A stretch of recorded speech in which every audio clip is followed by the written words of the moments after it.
Hola, buenos días.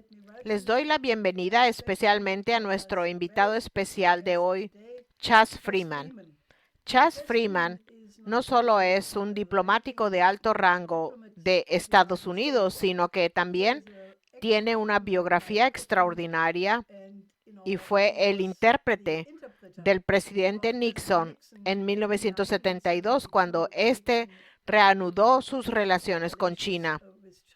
Creo que estuvimos allí el mismo año en China, así que siempre siento una conexión gracias a una experiencia compartida, porque usted tiene una idea de cómo era China en ese momento y de los cambios que ha tenido hasta ahora. Pero hoy, además de darle la bienvenida, quiero darle la palabra para abordar la situación estratégica que se encuentra en un estado de total confusión, y ese es probablemente el eufemismo del año.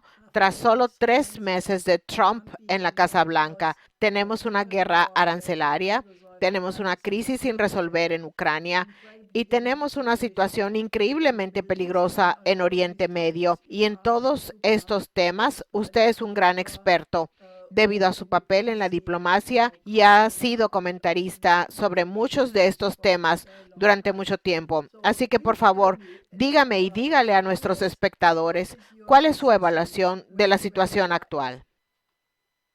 Bueno, como diplomático, como funcionario del gobierno de Estados Unidos, juré defender la Constitución de Estados Unidos contra enemigos, tanto extranjeros como nacionales. Y en este momento los enemigos, tanto en el extranjero como en casa, están en ascenso. Ante todo, diré que estoy muy consternado por lo que está sucediendo en mi país, que parece tener paralelos en su país, Alemania. La pérdida de las libertades de expresión, de reunión, del derecho a solicitar al gobierno la reparación de los agravios y la complicidad en crímenes de guerra en Oriente Medio, así como las amenazas a Rusia, que son realmente muy peligrosas.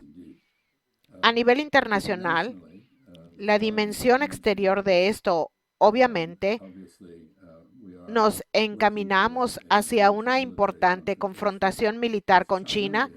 Ya hemos librado una guerra económica con China.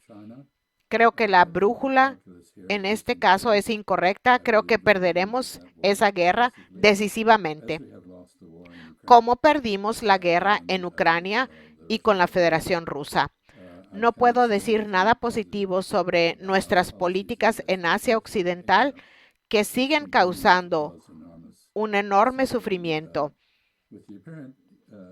La principal consecuencia es la destrucción de todo vestigio del derecho internacional.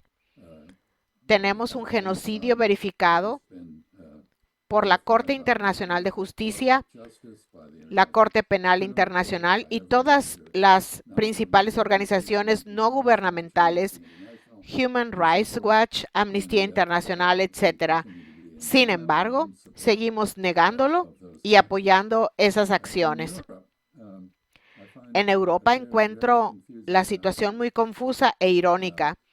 Inicialmente creía que los europeos se sumaron a Estados Unidos al negarse a entablar relaciones diplomáticas con Rusia, obligando básicamente a la Federación Rusa a elegir entre aceptar fuerzas hostiles en su frontera o usar la fuerza para expulsarlas.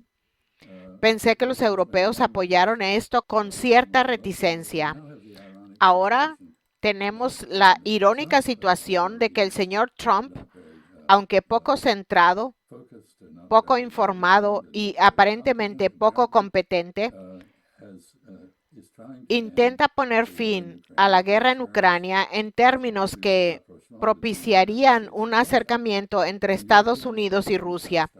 Mientras tanto, los europeos, en cambio, no discuten soluciones políticas a los problemas de seguridad de Europa, sino soluciones militares inviables que nunca serán aceptadas por los rusos y por lo tanto peligrosas.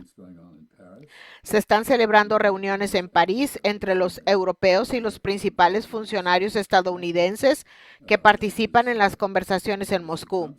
Es decir, el amigo y compinche empresarial del señor Trump, el multimillonario inmobiliario neoyorquino Steven Witkoff y Marco Rubio, el secretario de Estado de Estados Unidos. Pero parece que la agenda europea sigue siendo bélica más que diplomática. Así que me detengo aquí, pero esto es una introducción a lo que solo puede describirse como un caos peligroso, no solo para los europeos, no solo para los estadounidenses, sino para el mundo entero. Y ni siquiera he mencionado la guerra comercial, la rabieta arancelaria y otros acontecimientos que ha provocado el señor Trump. Bueno, permítame empezar concentrándome en Alemania, porque tiene toda la razón al decir que todos o la mayoría habrían pensado hasta hace poco que los europeos son vasallos de Estados Unidos. Eso es lo que dijo Macron en algún momento. Y ahora resulta que con Trump en la Casa Blanca no se trata de Estados Unidos, sino de un mecanismo diferente. Aparentemente es una lealtad a lo que algunos llaman el Estado profundo. Sin duda es más británico que estadounidense, porque claramente, bueno, ¿cuál es su comentario sobre cuáles son las redes más profundas que están obrando? Porque obviamente no se trata de naciones contra naciones, sino de una especie de red de personas unidas ideológicamente. ¿Cuál es su opinión sobre tal hipótesis? Bien, permítame hacer otros comentarios. Primero, es cierto que durante los últimos 80 años, el periodo posterior a la Segunda Guerra Mundial, tanto la Guerra Fría como el posterior periodo de dominación unilateral estadounidense, los europeos han seguido el liderazgo estadounidense para beneficio de Europa. Es decir, si bien no se esforzaron por definir un orden europeo por sí mismos, dejaron en manos de Estados Unidos la tarea de crearlo y mantenerlo. Pero ese liderazgo estadounidense ya no existe. Los europeos ya no siguen el ejemplo de Estados Unidos. Se les puede disculpar por no hacerlo, ya que el liderazgo que ofrece Estados Unidos es bastante confuso en la actualidad. Es caótico, errático, sujeto a cambios repentinos, aparentemente al capricho del presidente Trump. Pero lo cierto es que el liderazgo estadounidense en Europa, que ha sido un pilar del orden en Europa, ha muerto. Así, tenemos el fenómeno de que los europeos, quienes históricamente han tenido experiencias en muchas ocasiones, usted misma ha hablado del Tratado de Westfalia, o más precisamente de la Paz de Westfalia, y los europeos tienen una importante historia diplomática. Si uno es europeo, se vive en un país junto a unos enemigos que pueden contraatacar si los atacas. Estados Unidos, en cambio, tiene 2 océanos anchos, tenemos buenos vecinos. Desafortunadamente, ahora mismo nos esforzamos por distanciarnos de ellos, incluso de los canadienses, que ciertamente no lo merecen, ni de los mexicanos. Los europeos entienden que la diplomacia es mucho más preferible a la guerra. Históricamente, los europeos han practicado la diplomacia. La diplomacia moderna nació en Italia y Francia, y sin embargo, ahora tenemos a Estados Unidos intentando practicar una especie de diplomacia y a los europeos que renuncian a ella en favor del uso de la fuerza.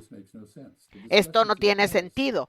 Las conversaciones en París parecen haber enfrentado a los participantes europeos, Alemania, Francia, Inglaterra y otros, contra los estadounidenses. Y los primeros abogan por la presencia de una fuerza de la OTAN o de miembros europeos de la OTAN en Ucrania. Rusia ha dejado claro desde el principio que fue el casus belli, la causa de la guerra que comenzó o de la invasión que comenzó en 2022. La guerra comenzó en 2014 con el golpe de Estado en Kiev y los acontecimientos posteriores. Así que creo que esto es muy extraño, es casi inexplicable. Su propio país aparentemente está debatiendo como parte del enfoque militar para lidiar con Rusia y la situación en Ucrania, el suministro de misiles Taurus a Ucrania, que golpearían profundamente en Rusia y contra los cuales Rusia ha dejado claro que se sentiría obligada a tomar represalias. Con suerte con armamento convencional, pero posiblemente con armas nucleares. Así pues, Alemania, a diferencia de los otros países europeos, está corriendo enormes riesgos que me parecen absurdos, lo que no es necesario. Ucrania ha perdido la guerra. No sorprende, por cierto, que alguien que ha perdido una guerra pida un alto al fuego, como parece estar haciendo ahora el señor Zelensky. Y no me queda claro por qué quienes están ganando la guerra deberían aceptar un alto al fuego sin alcanzar los objetivos de la guerra. Y los objetivos de la guerra han sido claramente declarados por los rusos desde el principio. Son tres. En primer lugar, comenzó con la exigencia de los derechos lingüísticos y culturales de los rusoparlantes en Ucrania, una minoría del 29% de la Ucrania que existía entonces. El segundo objetivo y más importante era la neutralidad de Ucrania, que no habría presencia de la OTAN ni la presencia militar extranjera hostil a Rusia en las fronteras de Rusia con Ucrania. Y la tercera y más importante demanda era un diálogo sobre la arquitectura de seguridad europea que reemplazaría la división de Europa entre Occidente y Rusia y la confrontación militar entre ambos, con un nuevo orden que aliviaría a los rusos de la sensación de amenaza que temen de la OTAN y aliviaría a la OTAN y a Occidente de la amenaza que percibe de Rusia. Es decir, una distensión general, un acercamiento, una nueva arquitectura que garantizara que todos los europeos, incluidos los rusos, formaran parte de un sistema de seguridad cooperativo que garantizara el orden y la seguridad y la prosperidad en Europa. Esto ni siquiera se está discutiendo. Intelectualmente nos encontramos en un periodo estéril de estrategia. Tenemos un déficit estratégico. Creo que es más importante que el déficit comercial que tiene mi país, el déficit estratégico. Así que estos son mis comentarios al respecto. Es muy preocupante. Bueno, verá, Friedrich Merz, quien probablemente sea o podría ser el próximo canciller de Alemania, reiteró hace unos días que enviaría los misiles Taurus a Ucrania. Y este es un tema candente, porque todos saben que esto solo puede ser operado por los técnicos alemanes sobre el terreno. Y probablemente también con la inteligencia estadounidense, espacial y similar. Así que él dice que lo haría en coordinación con los aliados europeos. Ahora bien, ningún otro aliado europeo tiene un arma equivalente al Taurus, así que es una formulación un tanto extraña. Pero el ministro de Defensa, Pistorius, quien en mi opinión es un belicista porque pide que Alemania esté preparada para la guerra, y como usted sabe, creo que los alemanes con nuestra historia no deberíamos pensar en estar preparados para la guerra. Deberíamos pensar en estar preparados para la paz. Pero Pistorius le pide a la gente que esté preparada para la guerra. Y hay una militarización increíble en todo el país. Sin embargo, Pistorius, al igual que Scholz, el canciller saliente, se opuso al Taurus simplemente porque todos entienden que esto es cruzar una línea roja más y quizás la última para Rusia. Entonces, ¿cómo puede Merz decir algo así? Ahora, incluso los líderes socialdemócratas que están debatiendo la formación de un gobierno de coalición, básicamente dijeron, una vez que MERS tenga acceso a la información de los servicios de inteligencia, comprenderá que no se puede hacer el envío del Taurus. Ahora bien, no tengo el privilegio de obtener información de los servicios de inteligencia alemanes ni de ningún otro país, pero con solo estudiar el asunto queda claro que el Taurus es probablemente la última línea roja. ¿Cuál es su explicación? ¿Cómo puede alguien que aspira a ser canciller decir algo así? Es decir, poner en riesgo el bienestar y posiblemente la existencia de toda Alemania. Bien, dividamos esto en dos cuestiones. Una es si Alemania y los otros países europeos deberían desarrollar una capacidad de defensa autónoma. Creo que los europeos deberían hacerlo. Usted mencionó que probablemente el Taurus no sea muy útil sin el apoyo de inteligencia estadounidense. Ese ha sido el patrón. Estados Unidos proporciona el apoyo logístico y de inteligencia central a las fuerzas europeas. Así, por ejemplo, cuando algunos europeos, no Alemania, gracias a Dios, intervinieron en Libia por razones muy extrañas y crearon la anarquía que prevalece actualmente en ese país, esto no fue posible sin el apoyo logístico y de inteligencia de Estados Unidos. Por lo tanto, estoy de acuerdo en que Europa necesita desarrollar una capacidad de defensa autónoma. ¿Cuánta inversión se requiere para lograrlo? Es algo que los expertos deberían estudiar. No creo que duplicar el presupuesto de defensa sea una forma muy científica de abordar el asunto. Es casi como tratar, si se me permite, es como en los 30s, cuando los nazis implementaron lo que podría llamarse el keynesianismo militar, construyendo carreteras y numerosas industrias militares como forma de escapar de la depresión. Funcionó. Sin embargo, el resultado final fue bastante negativo para todos, incluidos los alemanes. Así que creo que ese es un problema. El asunto del Taurus es otro. Es una provocación. Y no se debe participar en provocaciones a menos que se tenga plena confianza en que se prevalecerá. Alemania no es un rival para Rusia en las circunstancias actuales, especialmente en lo que respecta a la dimensión nuclear y los misiles hipersónicos. Los rusos han pasado los últimos 3 años en Ucrania aprendiendo a lidiar con todo lo que la OTAN pueda lanzarles y se han vuelto muy eficaces en ese aspecto. Y por supuesto, en este momento hay una típica calma en los combates en Ucrania debido a los lodazales, debido a la temporada de lluvias, pero una vez que el lodo se seque, veremos una embestida rusa a lo largo de la línea de defensa entre el Kremlin y Ucrania. Todo esto debería justificar un esfuerzo urgente para salvar a Ucrania, lo que queda de ella, de una mayor disminución, de una mayor conquista rusa y la masacre. Y creo que el señor Trump tiene toda la razón al enfatizar ambas cosas, aunque quizás no lo esté haciendo de la manera más inteligente. Vemos un enfoque de novato en esto en el señor Witkoff.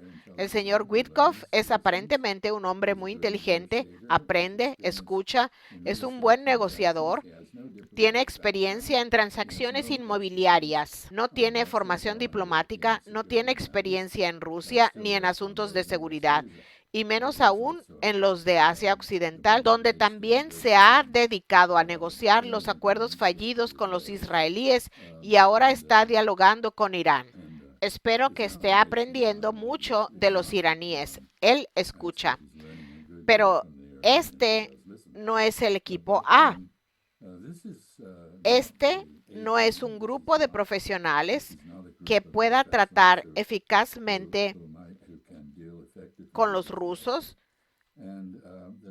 Y la mayor tragedia es, como dije antes, que todos deberíamos estar hablando de la paz. Deberíamos estar hablando de cómo asegurar nuestra paz.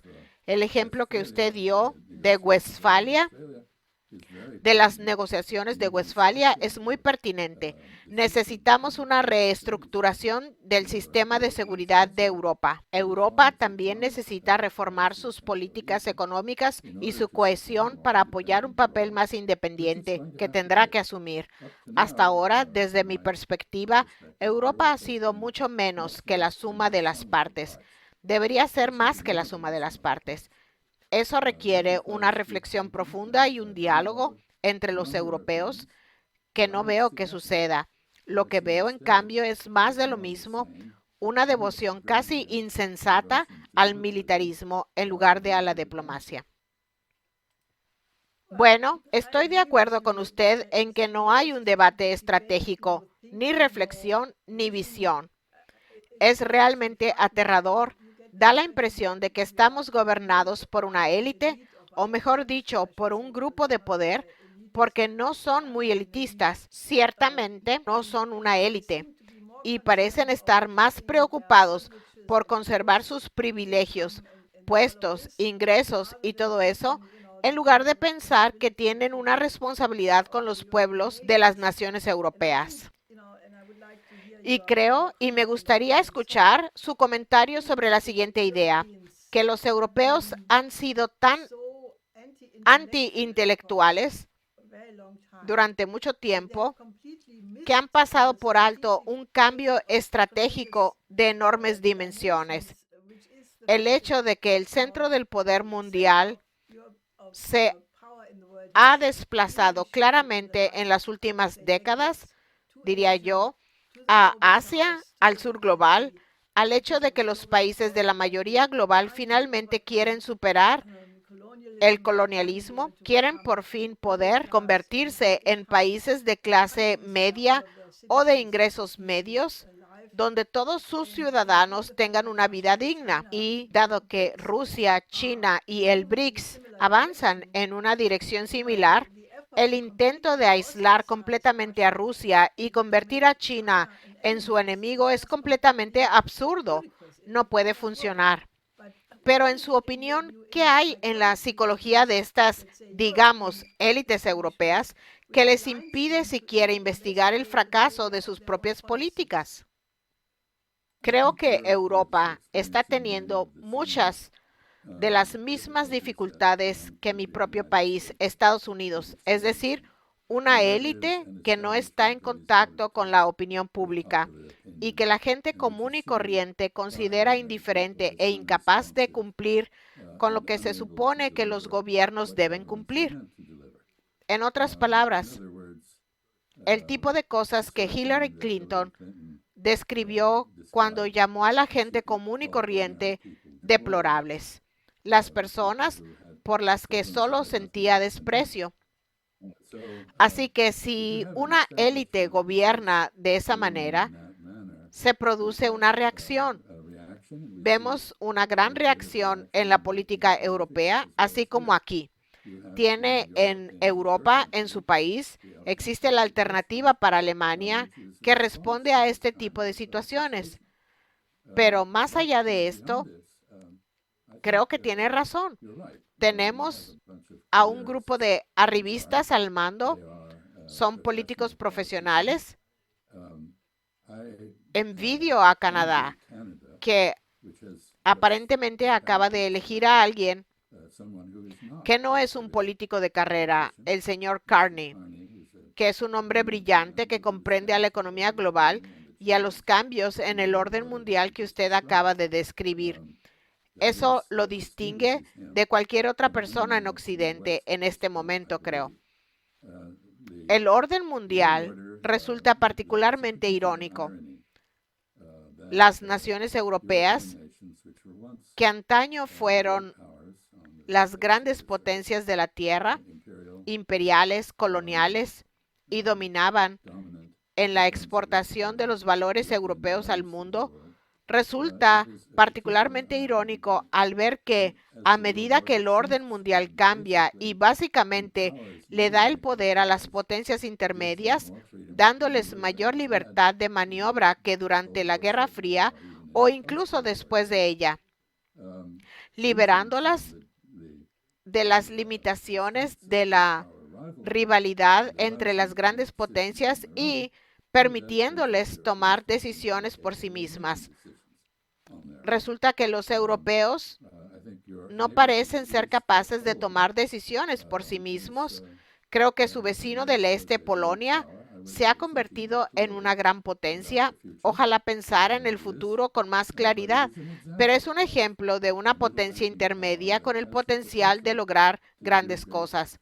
La otra ironía de esto, por supuesto, es que mencioné la exportación por parte de Europa de los valores europeos, los valores de la Ilustración europea, los conceptos de la dignidad humana, los derechos humanos, el derecho internacional y los valores de la democracia, o al menos la consulta entre los gobernantes y gobernados. Estos valores que dieron autoridad moral a Europa y a Estados Unidos a nivel mundial, ahora esencialmente los estamos repudiando.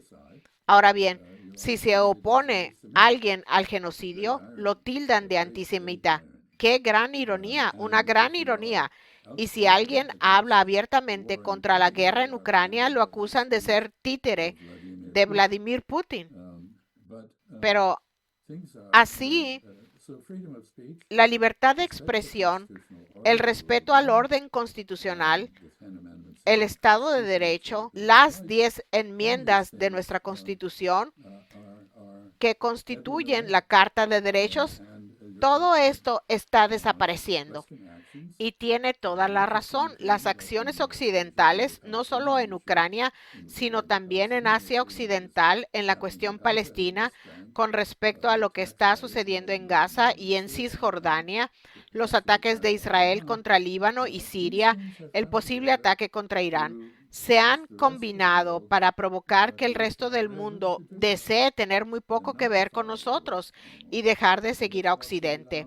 Hemos renunciado a nuestro propio liderazgo y el liderazgo del llamado sur global o la mayoría global aún no ha emergido efectivamente.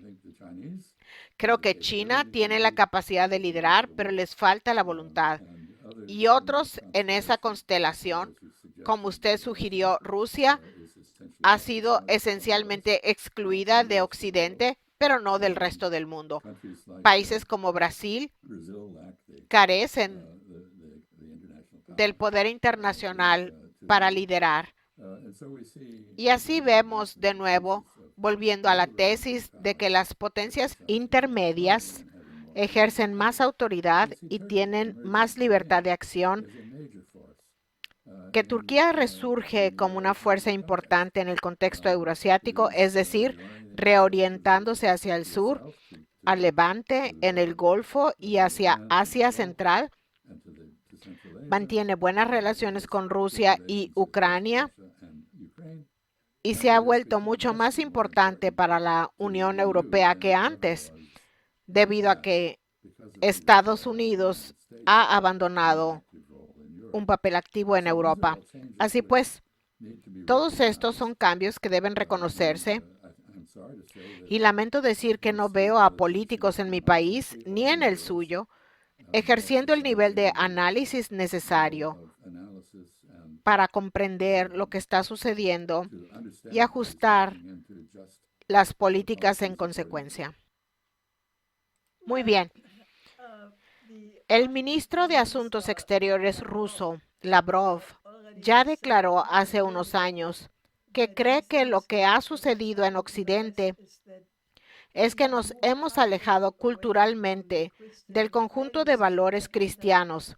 Es decir, todo está permitido, todo vale, el liberalismo extremo, y que eso ha causado básicamente el actual declive de valores, etc. Mi difunto esposo, Lyndon LaRouche, dijo en un momento dado que creía que si el sistema financiero tenía otra crisis como la de los 30, esto traería consigo el peligro de un nuevo fascismo, que ese nuevo fascismo no tendría la misma apariencia que el anterior, sino un nuevo fascismo en cualquier caso. Y creo que se podría argumentar que muchos de los síntomas que describe, como la tolerancia al genocidio, la ausencia total de una imagen positiva del ser humano, ¿estamos ante un nuevo fascismo? Creo que sí, claramente. Creo que eso es lo que está pasando en mi país. Adolfo Hitler tardó 53 días en destruir a la República de Weimar. Al señor Trump le está tomando un poco más de tiempo destruir a la República estadounidense, pero está sucediendo mientras hablamos y es contagioso, como mencioné, en su país. Todavía no es fascista, es decir, en general, no arrestan a los periodistas, no empujan a la gente por las ventanas, no hay camisas pardas marchando por las calles, pero todos los síntomas están presentes. En cuanto a los valores, solo diría que independientemente de la postura que se adopte sobre los valores tradicionales ante los llamados woke, valores progresistas, lo que ha sido muy popular para la élite cultural en muchos países, independientemente de lo que se diga, es muy claro que lo woke, el repudio de los valores tradicionales, ha sido un movimiento minoritario. Y esto se puede ver muy claramente en la evolución de la política en mi país. El señor Trump fue elegido, bueno, el 60% de los adultos estadounidenses votó, solo el 60% en las elecciones de 2024. La mitad de ellos, 49.7%, poco menos de la mitad, votó por el señor Trump. El resto votó por otra cosa o no votó en absoluto. Así que el señor Trump, en su apogeo, representó como mucho al 30% de nuestro público. Y sin embargo, ese 30% y el culto a la personalidad que lo rodea son suficientes para desmantelar nuestro orden constitucional, el Estado de Derecho, etcétera. Y tenemos a un presidente que no es tan astuto como Adolfo Hitler en cuanto a cómo está eliminando el poder judicial, algo que el señor Netanyahu también está haciendo con un método diferente en Israel.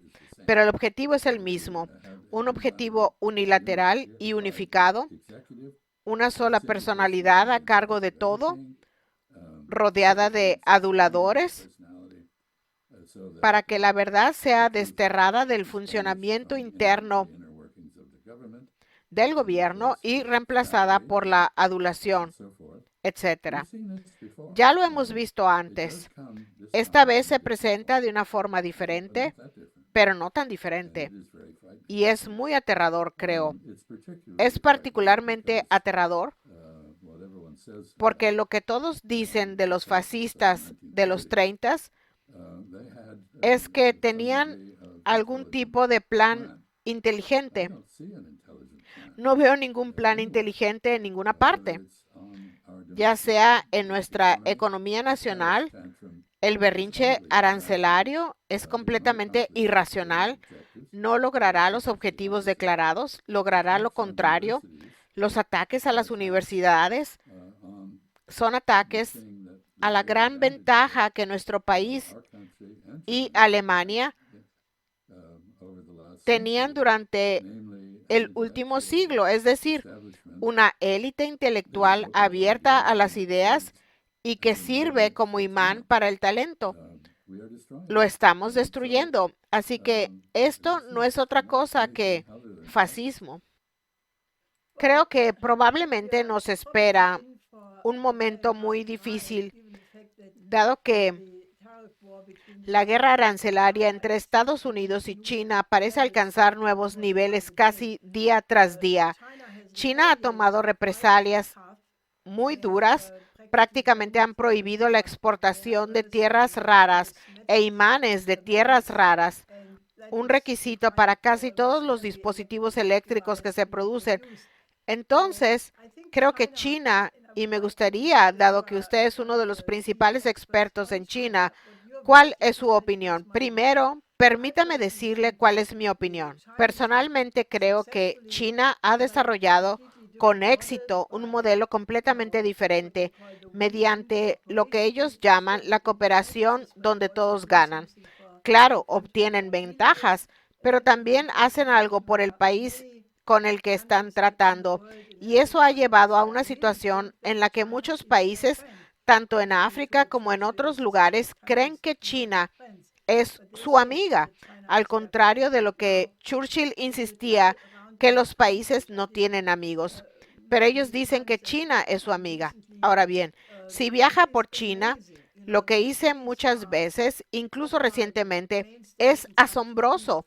Las ciudades son correctas, las estaciones principales están limpias, los trenes son puntuales, tienen un sistema ferroviario de alta velocidad de, creo, en unos 45,000 kilómetros, el equivalente a 35,000 millas. Estados Unidos no tiene ninguno, ni un kilómetro de trenes rápidos.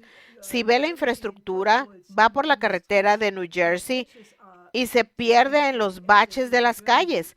Los puentes se están desintegrando como en Alemania, se derrumban mensualmente. Y entonces, ¿por qué Estados Unidos? Si Trump quiere que Estados Unidos sea grande de nuevo, ¿por qué no dice, detengamos este increíble despilfarro que alimenta al complejo militar industrial, que no produce nada de valor ni para el nivel de vida de la población, sino solo para los bolsillos de los especuladores? ¿Y por qué no hacemos lo que hicieron los chinos? Construir nuestra propia economía nacional, construyamos nuevas ciudades. Ya sabe, Estados Unidos está muy despoblado en vastas zonas del centro. ¿Por qué no construir sistemas de trenes rápidos como los chinos? ¿Por qué no construir nuevas ciudades científicas y hacer que Estados Unidos vuelva a ser grande, atrayendo a las mentes más brillantes del mundo para dialogar con nosotros sobre la ciencia, el espacio y otros temas intelectuales? Porque los chinos ahora mismo llevan una gran ventaja. Tienen 44 áreas de tecnología avanzada y China lidera en 37 de ellas. Entonces, ¿no sería una mejor propuesta que Estados Unidos cambiara de rumbo y dijera, trabajemos con China y juntos podremos resolver casi todos los problemas del planeta? Mañana por la noche daré una charla en la iglesia comunitaria de Boston sobre este tema. ¿Cuán competitivo es Estados Unidos con China? Mi conclusión es que no somos competitivos por muchas razones. Por cierto, irónicamente, el Departamento de Estado de Estados Unidos financió un instituto en Australia, el Instituto Australiano de Política Estratégica, que hizo ese estudio. Ahora lo han ampliado a 64 áreas tecnológicas y China lidera en 57, según dice. Corea del Sur lidera en 2 y en las 5 restantes Estados Unidos mantiene el liderazgo. Así que estamos ante un país que se ha recuperado por sí mismo y ha logrado grandes cosas. En la década de 1950 y la de 1960, China atravesó 2 intentos descabellados por hacer que China sea grande de nuevo. El presidente Mao Zedong lanzó el gran salto adelante, un desastre que provocó una hambruna masiva. Y luego lo siguió con la gran revolución cultural proletaria, algo similar a lo que Elon Musk está haciendo ahora con el gobierno estadounidense. Y así, estos fracasos fueron reemplazados en diciembre de 1978 por Deng Xiaoping con un esfuerzo más ecléctico, inteligente y sensato que ha tenido éxito. Usted mencionó a la red de trenes de alta velocidad de China y en realidad no existe tal cosa en Estados Unidos. Hay algunos trenes de alta velocidad en Europa, pero palidecen en comparación con los de China. El TGV en Francia no está a la altura. Creo que su difunto esposo tenía toda la razón cuando insistió en la necesidad de invertir en infraestructura. La falta de inversión en la infraestructura ha llevado al empobrecimiento de mi país y del suyo. Así que en ese sentido tenía toda la razón. Y aún estamos a tiempo de corregirlo, pero vamos en la dirección opuesta. Con nuestro recorte de ingresos públicos, el presidente Trump parece creer que los extranjeros pagan impuestos importantes. No, no, son impuestos al consumidor estadounidense.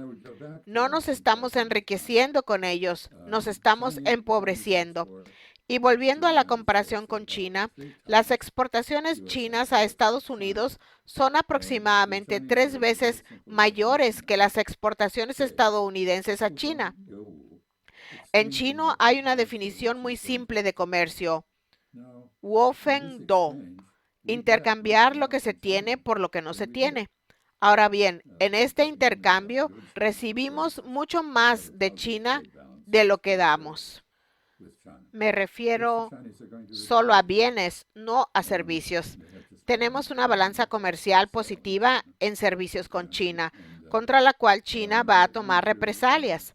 Al parecer, acaban de prohibir la venta de aviones Boeing en China y están intentando cambiar todas sus importaciones agrícolas que son de bajo valor, voluminosas, pero de bajo valor. Están cambiando todo eso a países como Brasil y potencialmente a lugares como Angola, que tiene un enorme potencial para las exportaciones agrícolas. Y los perdedores aquí serán los agricultores de Estados Unidos. Y de hecho, estamos viendo cómo en Estados Unidos los agricultores quiebran porque los bancos se apoderan de sus equipos. La agricultura en Estados Unidos es extremadamente de capital intensivo. Muy pocas personas trabajan en el sector, menos del 1%.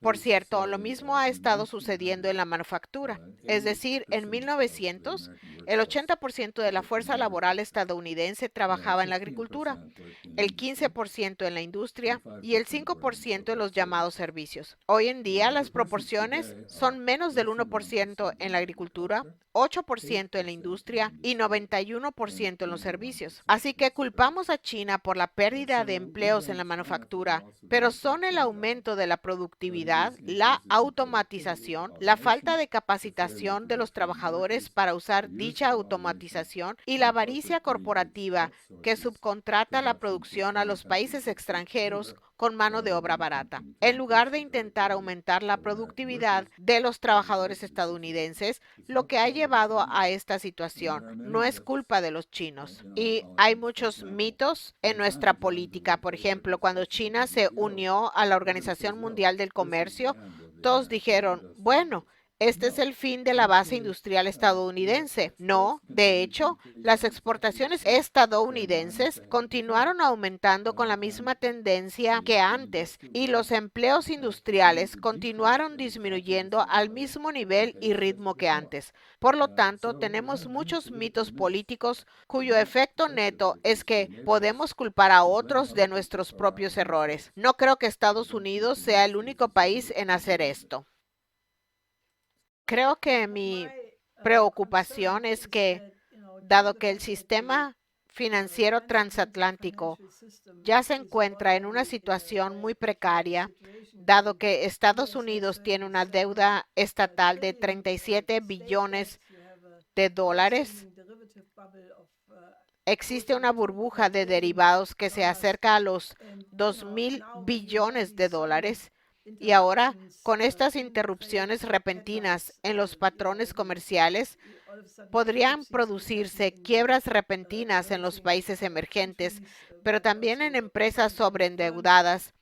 Y esto podría desencadenar un colapso en cadena, en mi opinión, mayor que el de 2008, y todas las herramientas de los bancos centrales se han agotado Ya sabe, se hizo la emisión cuantitativa, se impuso un interés negativo.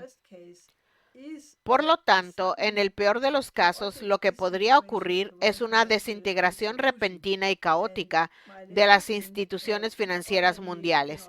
Mi difunto esposo, Lyndon LaRouche, ya lo había pronosticado por primera vez en 1971, cuando Nixon abandonó los tipos de cambio fijos para adoptar un sistema de tipos de cambio flotantes, pero advirtió especialmente contra esto en numerosos videos y discursos.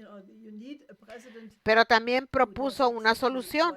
Se necesita un presidente que haga exactamente lo que Franklin Delano Roosevelt hizo en 1933, implementar la separación bancaria de la ley Glass-Steagall y proteger a los bancos comerciales para que la producción industrial, agrícola y comercial pueda continuar, pero que elimine la parte especulativa.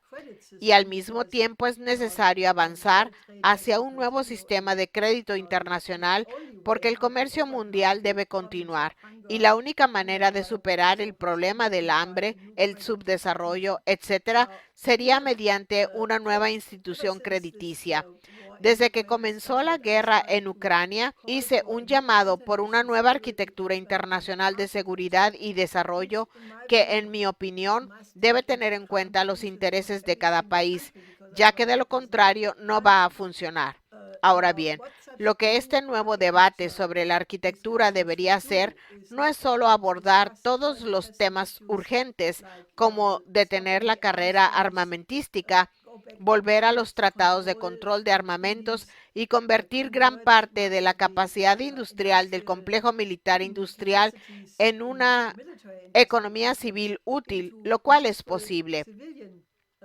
Además, es necesario impulsar el progreso científico y tecnológico, como la inversión en la tecnología de fusión y la cooperación espacial.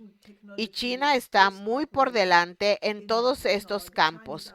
Es la única nación que viaja al espacio que ha estado en la cara oculta de la Luna. Entonces, ¿qué cree que sería necesario lograr? Que consigamos que personas sabias de todos los países digan que este sistema actual está prácticamente contra la pared. Si continuamos así, podríamos poner en riesgo la existencia de la especie humana. Así que no deberíamos reunirnos, sentarnos a la mesa y empezar a negociar sobre los principios para salir de este lío. Eso es por lo que estamos haciendo campaña y me gustaría mucho saber qué es lo que piensa. Estoy de acuerdo con usted. Nos encontramos en una situación económica muy precaria en este momento, como se puede ver en la disputa que acaba de estallar entre el presidente de la Reserva Federal, Jerome Powell, y el presidente Trump. Se puede ver en el precio del oro, en la guerra comercial, en la disrupción de los mercados financieros y, de hecho, no creo que el capitalismo financiero sea una técnica de sobrevivencia. Pero en cuanto a por qué no tenemos a personas sabias que se reúnan para hablar de esto, lo cierto es que usted es una de las pocas que lo hace. Quizás deberíamos simplemente clonarte y ya está, porque hay mucha discusión al margen entre los círculos intelectuales sobre muchos de los temas que planteas. No llegan al gobierno y estoy de acuerdo con usted en que hay mecanismos de defensa que deberían implementarse de inmediato. La restauración de Glass-Steagall sería uno de ellos, pero no lo están impulsando. Y de hecho, en mi país, el Congreso de Estados Unidos bien podría abolirse porque no hace nada útil, ni siquiera aprueba presupuestos. Y cuando el gran líder pide apoyo, hace el saludo sin importar lo estúpido que sea su propuesta. Así que no estoy seguro de dónde saldrán las personas sabias, pero no sé si estaré presente cuando surgirán. Bueno, Cuento con que siga con nosotros, sobre todo porque el mundo lo necesita muchísimo. Y creo que deberíamos intensificar este esfuerzo para encontrar a estas personas sabias, porque sé que muchas de las llamadas personas normales y sencillas están extremadamente agobiadas por la ansiedad y las preocupaciones sobre el futuro, pero creo que eso deja a quienes tienen un poco más de tiempo y tiempo libre para reflexionar sobre estas cosas, que den un paso al frente y asuman la responsabilidad en un momento de crisis como este. Y un lugar donde esto sucederá es nuestra próxima conferencia del Instituto Schiller del 24 y 25 de mayo en las cercanías de Nueva York. Así que espero escucharlo allí y espero también que mucha gente empiece a registrarse para asistir a esta conferencia, que será presencial, pero creo que algunas sesiones también se realizarán por Zoom, porque definitivamente necesitamos una intervención y ese es el lugar donde nos vamos a reunir muchas personas que piensan como usted y como yo. Así que muchas gracias. Siempre es un gran placer hablar con usted porque no hemos perdido la razón. Así que muchas gracias y hablemos pronto. Gracias, Helga.